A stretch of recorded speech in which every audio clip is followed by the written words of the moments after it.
What's up, everybody? This is Peter McKinnon. Wrong channel. Hey, everybody. This is Mr. W. Welcome to the channel. Wrong channel.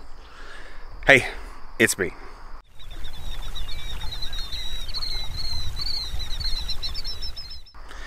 I just wanted to share with you a story about my front lawn.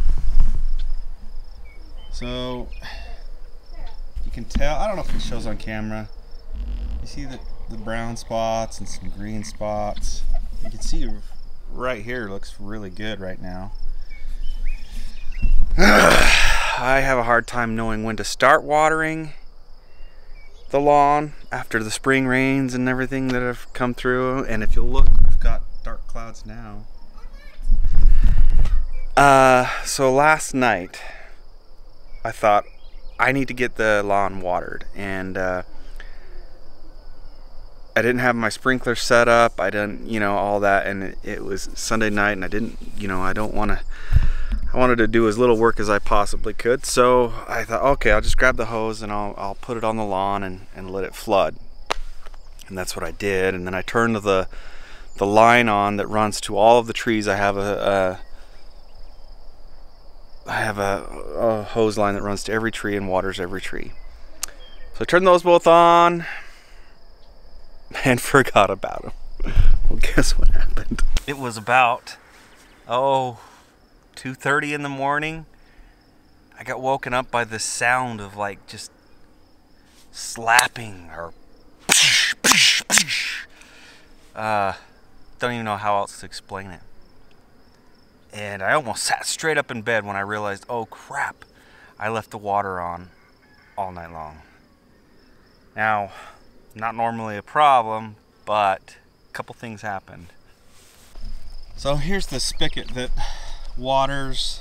Well, that line goes to all the trees, fruit trees, shrubs, all around the property. We have over 30 trees. Waters these flower beds and everything. And then this is the line that I had going to the front lawn to flood it. What we have in front of us are two 1,000-gallon cisterns. One right here, buried in the ground with a tunnel coming up so you can get in. That right there, the green top, is our actual well. Well pump inside, pumps out, comes into these, fills these cisterns. We have a slow flowing well, and it pumps about a gallon a minute. And so we rely heavily on these 2,000 gallons of stored water so that pump can pump the water, pause, wait for the well to fill up, pump the water, pause, and fill these 1,000 gallons. And then there's a pump inside these that pressurizes the house and everything else. And so by leaving the water on the way I did, I drained these two tanks completely. So anyway, luckily in the middle of the night I got up, came out, turned it off, and by 5:30 I had enough water to take a quick shower. And it's gonna take 33 hours for them to fill back up, and that's not counting or figuring in our water usage, as the day goes on. So it's gonna take even longer than that. If we didn't use any water, 33 hours to fill 2,000 gallons, if I did my math right. Anyway, one of those things, I thought I'd share it with you. I felt horrible, and our lawn really needs water right now. But anyway, another stupid moment with Jonah. Something else that I wanted to share with you, if I can get close enough without scaring her off. Over here in the rocks. Ooh, she's not there right now. She's taking a break. Oh no, did they hatch? Oh, there was a nest right here for the last 2 weeks of a killdeer. You know those deer chirping in our intro music? Those are killdeer. That year we had an obscene amount of them nesting all over the place. Oh my gosh, my turkey, check that out, is across the road. What on earth is she doing? She's gonna get hit. Let's see if she comes up. Look at that. That stinking bird. Look at that turkey. She came from across the road, the other side. I know. No, we don't. Brought you a treat. You hungry? Our killdeer's gone. Oh! And no eggs, so I assume they hatched.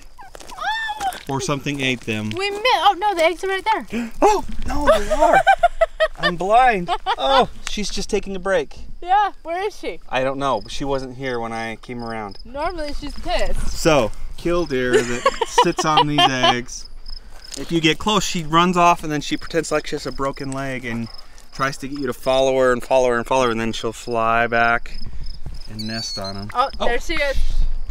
Somewhere around here. Oh, she's right there. Where? Right by the cistern. Oh. Yep. Yeah. So she's saying, hey, look at me, come get me. Anyway, we were a little sad because the killdeer usually come on the property earlier in the year than they did this year. I really need to get some shoes on. Yes, you do. Especially if I'm going to help you with the I know. Are you hungry? pen. No, not at all. Keini. I know. Sit. What used to be on that bone was very tasty. Wow, even he doesn't want it. Or is he just deciding what's the best way to attack this thing? That's weird. No, he wants it. He's followed me around the Good whole boy. property. Good boy. Take it home to your plate. Anyway, we're gonna go do some work on the goat pen, get it a little more wind-proof. As you saw, we took down all the straw around it to take care of our mite problem. Yeah, see, he's eating a delicacy. He knows how to handle it properly. He doesn't get that often. No, he doesn't. So we're missing turkey eggs. I wonder if there's a nest across the street. Oh, I hope not. Oh, me too. So we're gonna wrap this thing with what, tar paper? Tar paper. And to help with the wind and the drafts and everything. Yeah. And our hope is we can do it in a way that the goats won't eat the tar paper. Yes, that's the plan. So we'll keep a good eye on that. But tar paper was relatively cheap. And then if we put the slats on the outside of it, it will just be awesome, I hope. Yeah, so the ultimate plan is to get more fencing slats and go all the way around with fencing slats. But anyway, I think the mosquitoes are coming out. They are. I had one attacking me a minute ago. That's no fun. Joy. So hopefully this is the only tool I need. See this special bit on the end? It's a Torx bit for the Torx screws that I like to use. The plan is, so on the west end of the shack, I have a whole bunch of fence panels put up. I'm going to take those down.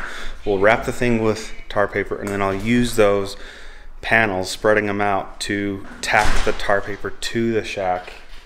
Because I feel like if I used gloves, staples or something like that, it would just pull through it in any windstorm that came along. So we're gonna do our best to try this. And I don't know where the screws are. Oh, there they are. I want, just in case.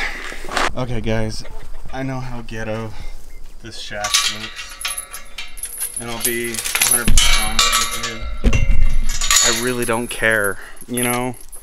There are people that have to do things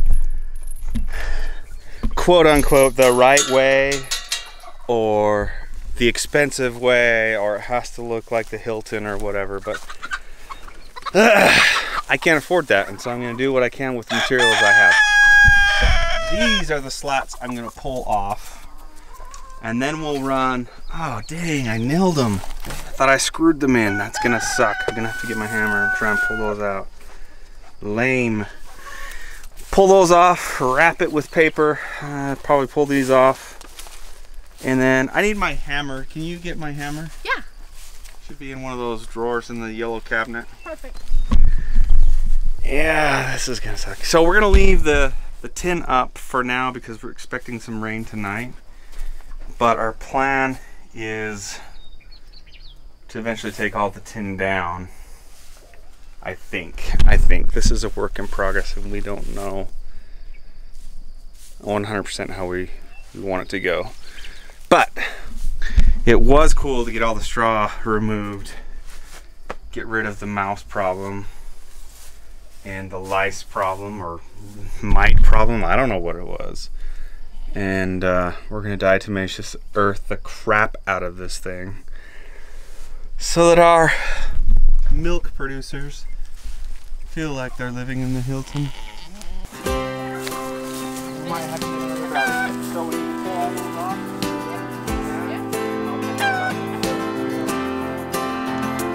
If you are anything like me, then right about now you're asking yourself, what can I do to help out somehow?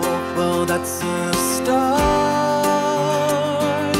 but watchers don't do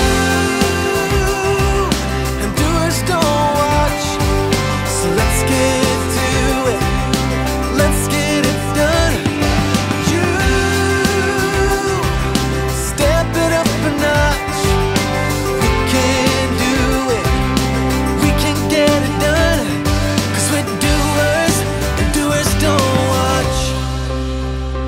If I'm anything like you, and I expect as much, we're both more than ready to go from look to touch. And that's the start.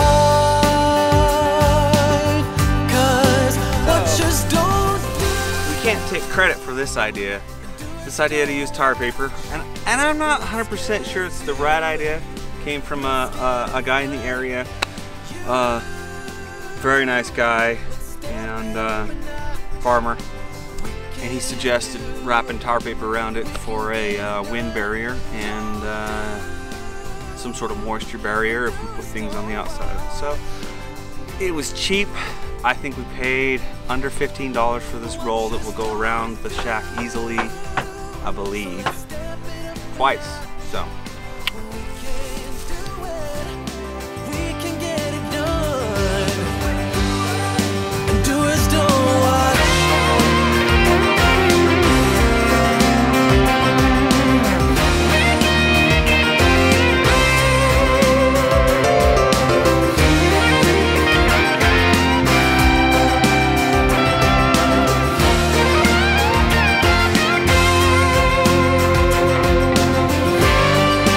Watchers don't do. We're so excited about this. I'm really hoping the goats don't eat it. This is temporary. We'll get it better up. Thank you for coming along today with us on this crazy adventure that we like to call homesteading. Give us that thumbs up, and hopefully we'll see you tomorrow. it's temporary. We'll make it better.